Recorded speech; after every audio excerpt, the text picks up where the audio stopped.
All right. Good morning, everyone. My name is Tammy Bullard. I'm with Campus Technology Services here at SUNY Oswego, and I'm going to be giving my presentation on Zoom, the campus standard for video conferencing. Now, I'm going to note I'm not going to take the whole 50 minutes, so you can eat an early lunch if you want, but I do tend to go over a little bit of the 20 minutes because sometimes I add a little bit more. All right, let's get started. We're in 2021. If you don't know what Zoom is, it is a video communications video chat service that can be used in the classroom for an outside of class guest presentations day or with COVID classes in general. They can also be hosted for interviews, whether you're hiring somebody or you're just practicing interviews with students, as well as office hours. The features include you can meet with 1 to 300 people, video or no video, schedule way far in advance, sharing your screens, recording meetings, phone applications, and so much more. Now let's get through some basics. I know when I looked at the attendance list, some people already have Zoom accounts, but if you do not, you will need a licensed account to have some of these features. How do you get one, you ask? You can actually request one through CTS using ServiceNow or emailing myself. My email will be at the end of this presentation. All right, let's get back to the basics. I'm going to show you how to sign in, start a meeting, end a meeting, and mute your audio and video through the basics. Signing in, you'll go to zoom.us. This is what it looks like when you go to that website. You click sign in the upper right-hand corner. Let me get my pointer on, right there. And then from there, this is what the page looks like when you sign in. If you have Google associated with your Oswego accounts, you can select sign in with Google, or you can use your email address and Oswego password that you set up once you get your Zoom account. This is what your profile page looks like. This is where it has a lot of information for yourself. And over here in the sidebar, I'll be referencing some of these later. Starting a meeting, if you are just starting one randomly, you're not scheduling one, you can go to the upper right-hand corner, right where we said sign in. Select host a meeting. You have 3 options: video on, video off, or screen sharing.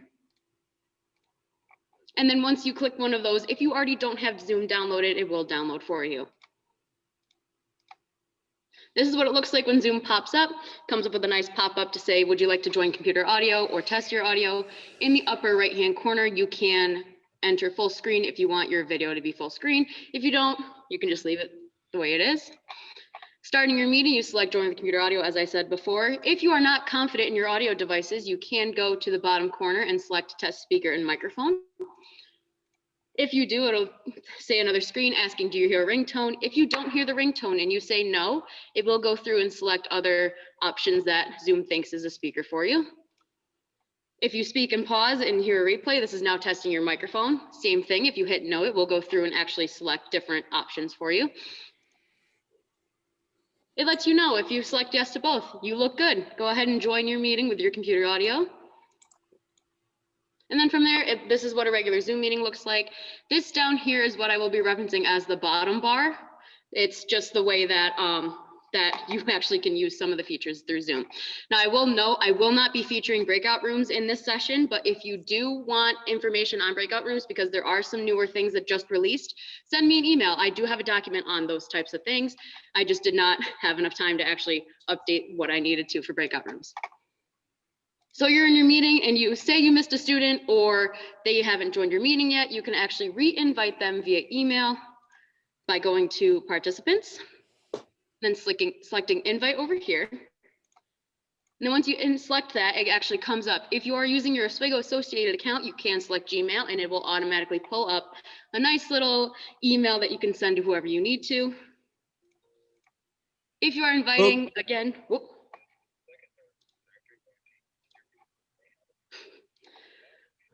If you are inviting via URL, you can actually just click this copy invite link down here in the bottom, and it'll let you know that it's been copied to the clipboard. You can then send it however you would like, however you need to whoever you want to communicate with.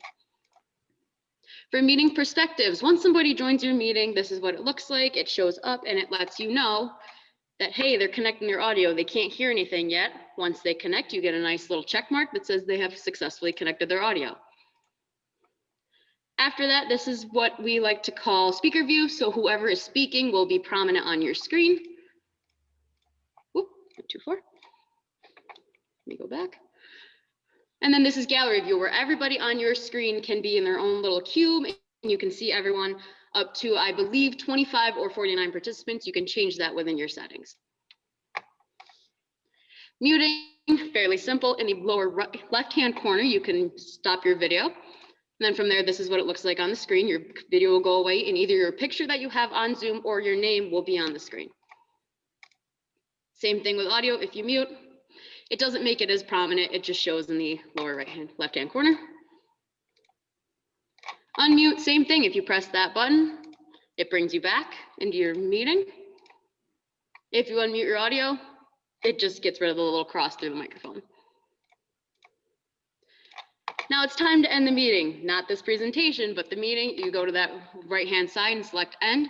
If you click end meeting for all, it ends it for everybody. If you leave the meeting, it requires you, if you are the host, to assign host to somebody else.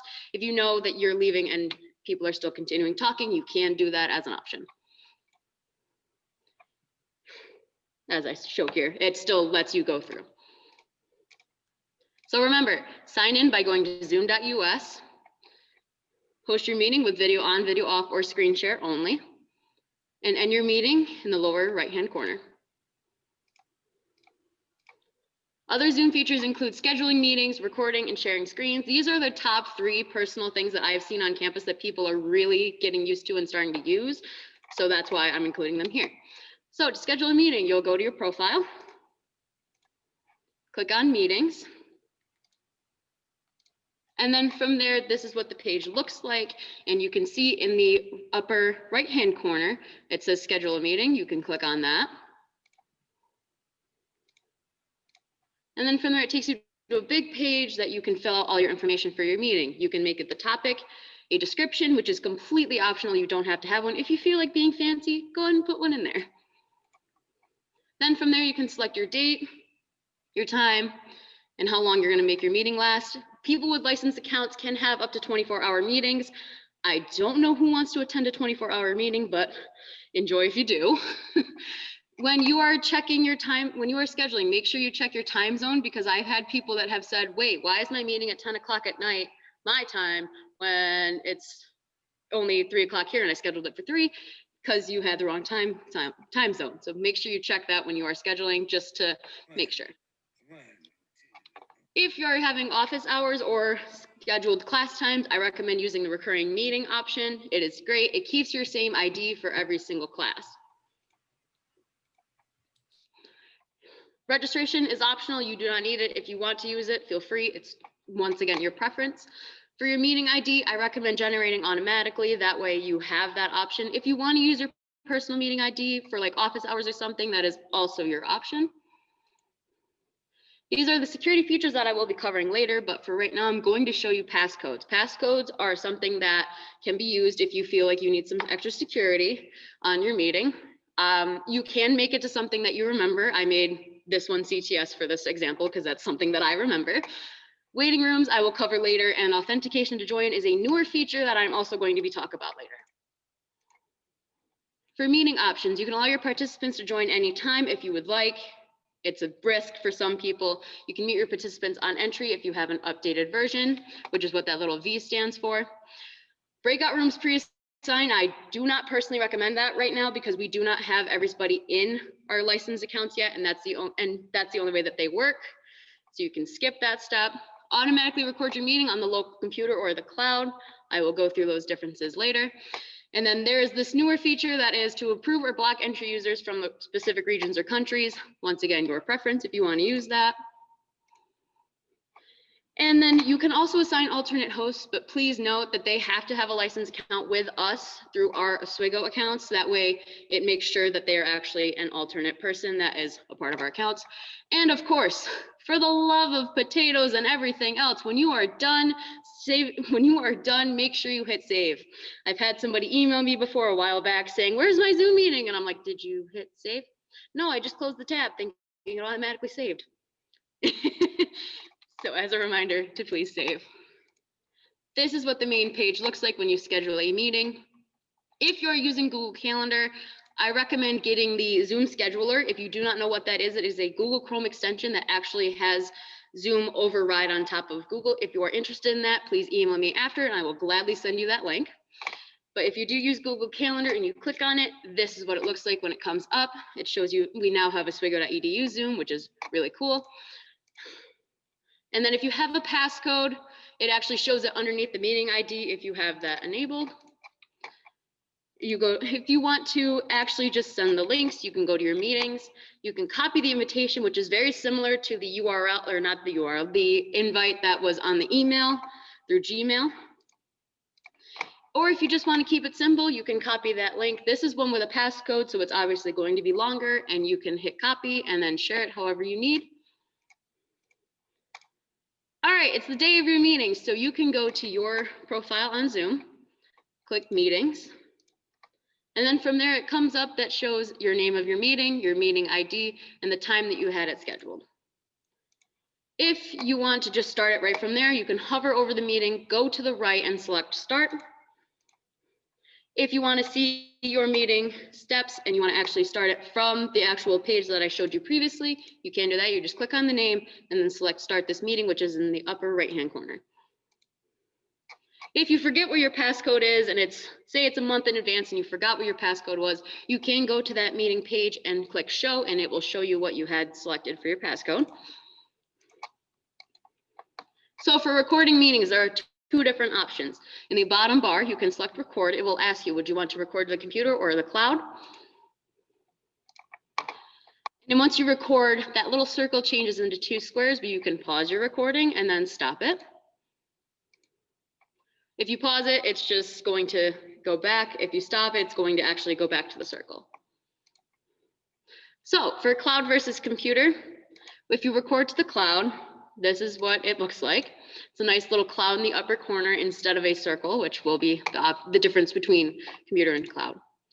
Now, if you record to the cloud, it asks you, or if you're done recording, it asks, are you done recording? You can hit yes. And then from there, it lets you know. You will see an email when your cloud recording is available. Now, I will note that cloud recordings take a long time to sometimes process because we have so many users using cloud recordings. So just be patient with that. When you have your cloud recording, you can go to your profile, select recordings, and then from there, this will show your page that has all of your recordings that you have on there. Now, if you hit download, once they are ready, you can download M4A and MP4s. M4A is only the audio, so if you're only talking back and forth without screens on, that might be an option for you, or the MP4 is your audio and video. If you want to use cloud recording Zoom feature, where actually you can just share a link, you click copy the shareable link and it lets you know that it's been copied. And then you can paste it in, share it however you need to, and do an internet browser. And then from there, this is what it looks like when you paste that link. It actually comes up and shows you whose meeting it is with what they used. And then you can play it, you can trim it here. I don't have it very well on the screen, but you can play, you can cut your cloud recording here and everything else. So for the computer, if you record to the computer, it's now a circle instead of a cloud. Stop your recording, it lets you know you're in the upper corner that your meeting recording has stopped. It will be converted to an MP4 when the meeting ends. Once you end the meeting, it lets you know, I'm converting your recording. And you can find it under a file called Zoom in your computer, and it will show up 3 separate files: audio only, playback, and Zoom_0. If you're using audio and video, I recommend Zoom_0 for that option. It is your personal preference when you are recording. If you are recording in our classroom computers, I recommend going to the cloud, because once they get shut down, you kind of can't get them again. It's kind of hard to get them. If you are just recording a meeting that's between one person and somebody else wants to see it, record it right to your computer. That way you can just easily share it with one person. If you're sharing it with a very, very large class, I recommend also recording to the cloud. So for screen sharing, right in the center, you can hit share your screen. And then from there, it comes up with a ton of options. This is just what I had when I was recording the GIF, so there's a lot there. I'm covering just the regular screen, whiteboard. If you use the iPhone, iPad option, I recommend just going on the Zoom app on your phone and just sharing it that way, because the AirPlay sometimes gets a little finicky. So this is what I did. I used my phone and I just shared the screen with myself. If you use the whiteboard feature, this is what it looks like. Please excuse my handwriting, it's not the best. If you just want to share just your PowerPoint alone, that is an option. This is what it looks like when you just share a PowerPoint or Keynote. I'm going to note there is advanced features. This is a really cool feature that Zoom just came out with. It's PowerPoint as a virtual background. I am going to mention that it does not work for Google Slides, which is why I'm not using it. If I was using a regular PowerPoint, I'd probably be using that. If you're in our classrooms and you are using a document camera, you can attempt to share content from second camera and you should be able to share it and it should work. If it doesn't, you. All right, so screen sharing point of views. This is what it looks like from somebody else's perspective when they are viewing your shared screen. Lets you know you're viewing so-and-so's screen. You can have options at the top, which are, I personally like when I'm viewing somebody else's screen, I like having side-by-side mode on because that way I can see the people that I'm talking to as well as seeing their presentation. Totally up to you if you want to use it. Over here in the corner, we actually have the options for the host. Now, this shows that it's just who's talking. This shows whoever was speaking last, just like speaker mode in the regular meeting. For thumbnail videos, it shows up to 2. And then if you have more than 3 people, it shows a grid video, which I did not include here, but it shows up to as many as you want to, as long as you expand it. So when you share your screen, your bottom bar becomes the top bar. If you drag over your little "you are screen sharing," you can select mute, stop video, security, participants, new share. If you do pause your share, it basically just freezes the screen for the participants that are viewing it. You can also annotate. I recommend if you don't know the people in your, if you don't trust the people, make sure you shut annotate off. We've had a few issues in the past and it's not good. So if you do annotate, this is what it looks like. You can, it's just similar to whiteboard where you can actually draw on the screen. And then from there are more settings. You can chat, there is breakout rooms, recording, just like a regular Zoom meeting, but with a little extra stuff. Say you're done sharing, you can click the stop share. And then once you stop share, it goes back to a regular Zoom meeting and then you can end it. Okay, so this is the new part, kind of. Zoom security quick settings. If you feel like you are going, this is something that I recommend to a lot of people to use. If you are uncertain about some of these documents after I explain them, I do have documents on all 3 of these things. If you would like that, please email me and let me know. So Zoom security within a meeting, this is what happens from the host perspective. You can lock the meeting. If you know everybody's in your meeting, you can lock it. That way nobody else can join. Waiting rooms, which I'll cover later. You can hide the profile pictures. This is another option where you can allow your participants to either share screen or not. You can allow them to chat or not, up to you. Rename themselves, unmute, start video. You can suspend all participant activities, which actually suspends everything from them. This is a brand new feature called the domain. So if you want only oswego.edu people to join your meetings, every single one, you can go to your settings. And then you can find this at the top under security where it says only authenticated users can join meetings. Once you turn this on, notice how it changes down here to say sign in with Zoom with the Oswego domain. This means that everybody with an oswego.edu email can join your Zoom meeting. Not just a random Gmail, not just a Yahoo mail, but those ones are the ones that can join. If you just want it for a one-time meeting, you can go back to the security options in the scheduled meeting setting, and you can also do the same thing. It also will let you know that it will be an Oswego domain. Say it's the day of the meeting and somebody tries to join your meeting with a Gmail account. This is what pops up for them, or they're not signed into Zoom. It says it's for authorized attendees only, and they have to sign in to join with an email authorized. So they have to sign in with an Oswego email. They don't have to have a licensed account. They can still use a free account, but it has to be with an Oswego email. Waiting rooms. This is something that I also recommend for people that use office hours. Use waiting rooms. It's going to be a lot easier for you, and it's a lot easier for your participants. If you want them for every single one of your meetings, similar to the domain, you can go to settings. And then once you hit settings, you can actually find waiting room, which is right under security. Turn that on. And then you can actually change your options where it should be everyone, users not in your account, users who are not in your account. And these are all different options to keep things more secure. You can actually customize your waiting room. I've seen people do this for like office hours, like please wait, I will let you in soon, office hours. You can upload like an Oswego logo, a topic, and a waiting room description. If you just want it for a one-time meeting, same thing when you're scheduling it, you just click on that waiting room button. From the perspective of a host, this is what a waiting room looks like. When somebody joins your meeting, it lets you know somebody's entered your waiting room for this meeting. You can admit them right there or see who's in the waiting room. And then once you let them in, it looks like a regular Zoom meeting. If you want to, there's the options up here in the upper right where you can put them in the waiting room. You can remove them, which I would note, if you are removing someone, you are removing them for good. It's like you're kicking them out of the office and just locking the door on them, and then they can't come back in. I will cover more of that too. So if you missed that little notification, you can just click on participants and it shows you who is in your waiting room, and you can message them saying, thank you for waiting, and then it will go to them. They cannot respond back to you, unfortunately, so choose your words wisely when you use that.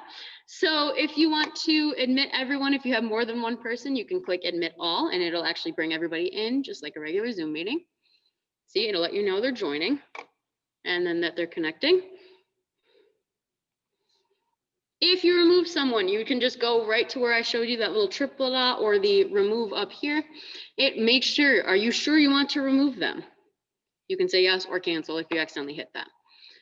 So from the join perspective, it looks like a regular Zoom meeting where you're going to join, but oh no, this actually shows you the waiting room screen that shows you they will let you in soon.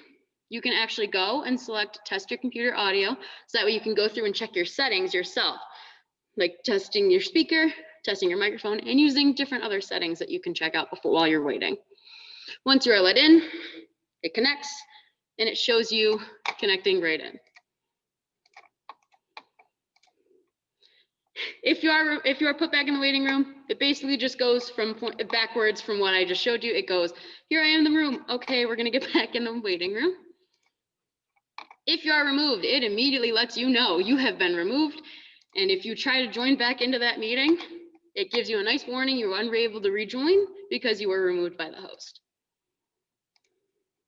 I do like to plug this here. I do take photos of the classrooms around campus, and there's inventory. If you're interested in looking into the classrooms on campus, that is the website. If you want that, let me know. I can also send it to you.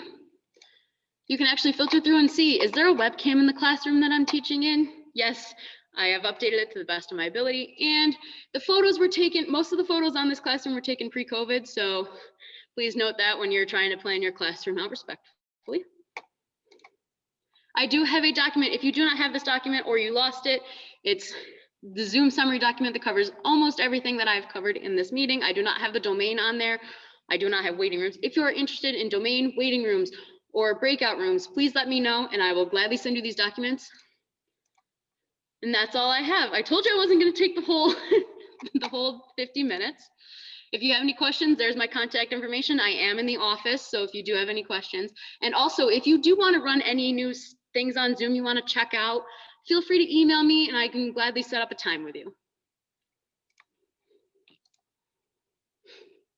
Any questions?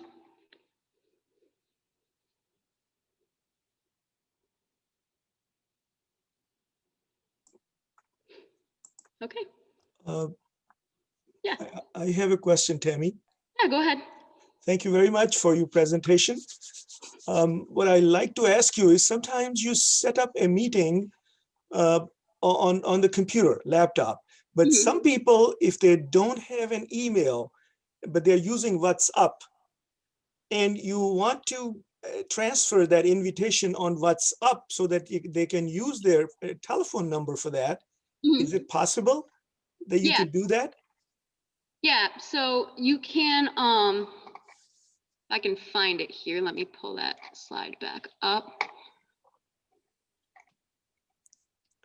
If I can find that slide, give me just a second. There's so many slides.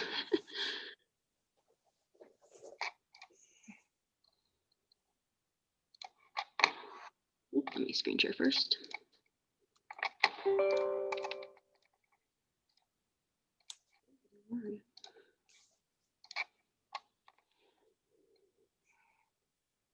Loading the share screen. When Zoom gives you a invitation, when you copy it, you can, oh, apparently my computer wanted to crash.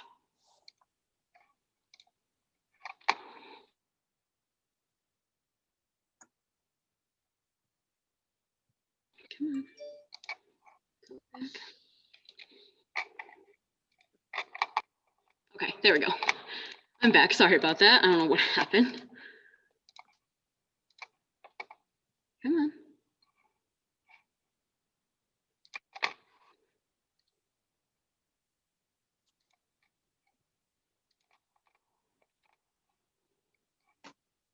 All right, I'll just try to talk through this. So when you schedule a meeting, it does have a phone option. Oops.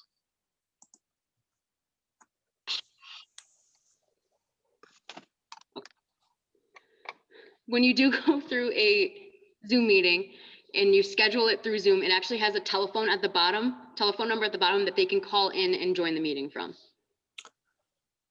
Okay. Yeah, sorry, I don't know, for some odd reason. Even if that telephone is international. Yeah. Yep, so once I can. Can't I copy the invitation on the WhatsApp page of the list something? Yeah, so when you schedule the meeting, if you click that copy invitation that was in the right-hand side, you can actually see the long list of things that says phone numbers. And I'll share a screenshot with you after this. Or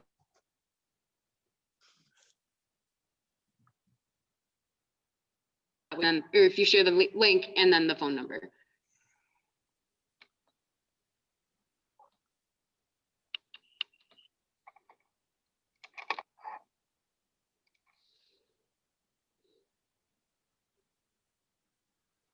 I'm gonna try this.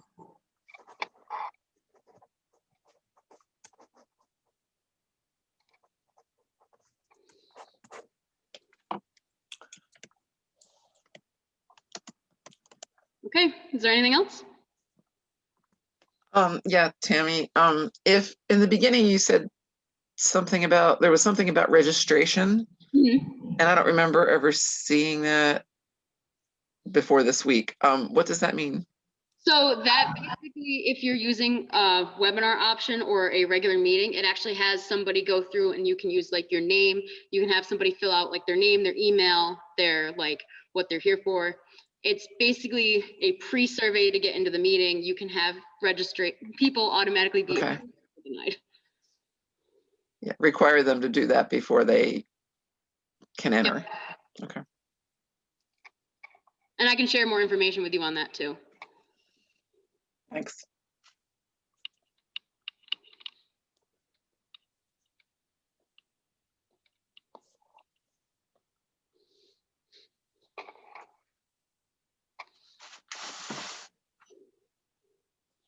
If there's anything else you need, you have my email, my phone number. I am on campus. So thank you for attending this presentation. I really appreciate it. And have a great afternoon. Yes. Thank you. Thank you. Thank you.